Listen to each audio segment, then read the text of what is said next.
ഒരു സീസണും പരിഗണിക്കാതെ നിരവധി ആളുകളെ ആകർഷിക്കുന്ന വിനോദസഞ്ചാര കേന്ദ്രമാണ് ഗോവ. വിദേശ വിനോദസഞ്ചാരികൾ ഉൾപ്പെടെ സ്ഥിരം സന്ദർശകരുണ്ടെങ്കിലും ഗോവ സ്ത്രീകൾക്ക് സുരക്ഷിതമല്ലെന്നാണ് പറയപ്പെടുന്നത്. കാനഡ പോലുള്ള രാജ്യങ്ങൾ 2 വർഷം മുമ്പ് ഗോവ, ഡൽഹി തുടങ്ങിയ സംസ്ഥാനങ്ങൾ സന്ദർശിക്കുമ്പോൾ വനിതാ വിനോദസഞ്ചാരികൾ ജാഗ്രത പാലിക്കണമെന്ന് മുന്നറിയിപ്പ് നൽകിയിരുന്നു. ഗോവയിലെ മോശം അനുഭവങ്ങൾ സമൂഹമാധ്യമങ്ങൾ വഴി വെളിപ്പെടുത്തുന്ന നിരവധി സ്ത്രീകളുണ്ട്. ഈ സംഭവങ്ങളെ മുൻനിർത്തി ഗോവ സർക്കാർ ബീച്ചുകളിൽ സ്ത്രീകൾക്കായി മാത്രം പ്രത്യേക സോണുകൾ സ്ഥാപിച്ചു. ഈ പ്രദേശങ്ങളിൽ പുരുഷന്മാരെ പ്രവേശിക്കാൻ അനുവദിക്കില്ല. സംസ്ഥാന ടൂറിസം വകുപ്പുമായി സഹകരിച്ച് ദൃഷ്ടി മറൈൻ എന്ന ലൈഫ് ഗാർഡ് ഏജൻസിയാണ് പദ്ധതിക്ക് നേതൃത്വം വഹിക്കുന്നത്. അജ്ഞാതരായ പുരുഷന്മാർ ബീച്ചുകളിൽ ഫോട്ടോ എടുക്കുകയും ശരീരത്തിൽ സ്പർശിക്കുകയും അനുവാദമില്ലാതെ അവരെ കടന്നുപിടിക്കാൻ ശ്രമിക്കുന്നതായി വനിതാ വിനോദസഞ്ചാരികൾ പരാതിപ്പെട്ടതിനെ തുടർന്നാണ് പുതിയ സുരക്ഷാ നടപടികൾ. വിവിധ ബീച്ചുകളിലായി 40-ലധികം പ്രദേശങ്ങളാണ് പുരുഷന്മാർക്ക് പ്രവേശനം നിഷേധിച്ചതായി ടൂറിസം വകുപ്പ് പ്രഖ്യാപിച്ചത്. ഈ പ്രദേശങ്ങളിൽ പുരുഷന്മാരുടെ പ്രവേശനം ടൂറിസം വകുപ്പ് കർശനമായി നിരോധിച്ചിട്ടുണ്ട്. തിരക്കുള്ള സീസണുകളിൽ ഇത് 100 മേഖലകളായി ഉയരും.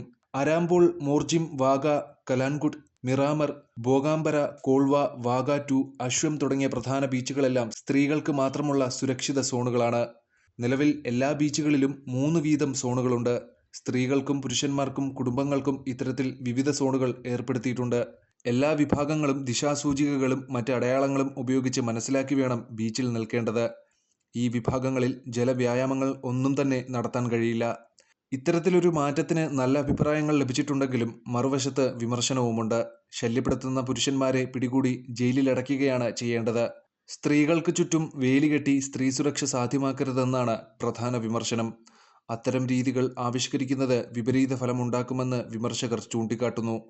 ഓരോ പ്രദേശത്തും പോലീസ് നിരീക്ഷണം ശക്തിപ്പെടുത്താതെ എന്ത് ചെയ്താലും പ്രശ്നമില്ലെന്ന് സോഷ്യൽ മീഡിയയിലെ ഒരു വിഭാഗം പ്രതികരിച്ചു. സ്ത്രീകൾക്കെതിരായ അതിക്രമങ്ങൾക്ക് പ്രത്യേക നീന്തൽ മേഖല സൃഷ്ടിക്കുന്നത് പരിഹാരമല്ലെന്ന് ഗോവ പ്രദേശ് മഹിളാ കോൺഗ്രസ് പ്രസിഡന്റ് ഡോക്ടർ പ്രതീക്ഷ കലാപ് പറഞ്ഞു. ഓരോ മേഖലയിൽ നിന്നുമുള്ള ആളുകളെ വിഭാഗമനുസരിച്ച് ഒഴിവാക്കുന്നത് ഭാവിയിൽ കൂടുതൽ ആളുകൾക്ക് ബീച്ചുകളിൽ പ്രവേശനം നിഷേധിക്കപ്പെടാൻ ഇടയാക്കുമെന്ന വിമർശനം ശക്തമാണ്. ഇന്ന് സ്ത്രീകൾക്കായി പ്രത്യേക മേഖല സൃഷ്ടിച്ചവർ നാളെ തദ്ദേശീയർക്കായി പ്രത്യേക മേഖലയും വിനോദസഞ്ചാരികൾക്കായി പ്രത്യേക മേഖലയും സൃഷ്ടിച്ചേക്കാം. ഈ നീക്കം മത്സ്യത്തൊഴിലാളികൾക്ക് ഒരു മേഖല പോലും ഇല്ലാതായാൽ എന്ത് സംഭവിക്കുമെന്ന് ചില മനുഷ്യാവകാശ പ്രവർത്തകർ വാദിക്കുന്നു.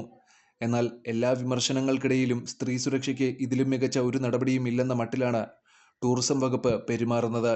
ഇന്ത്യയിൽ ഇത്തരത്തിലുള്ള ആദ്യ പരിഷ്കാരമാണിതെന്നും സ്ത്രീകൾക്ക് ഭയമില്ലാതെ ഗോവ സന്ദർശിക്കാൻ പ്രോത്സാഹിപ്പിക്കുമെന്നും ഗോവ ടൂറിസം ഡയറക്ടർ കേദർ നായിക് വാദിച്ചു. UAE-യിലും തുർക്കിയിലും സമാനമായ പദ്ധതികൾ നടക്കുന്നുണ്ടെന്നാണ് കേദർ നായിക് അഭിപ്രായപ്പെട്ടത്.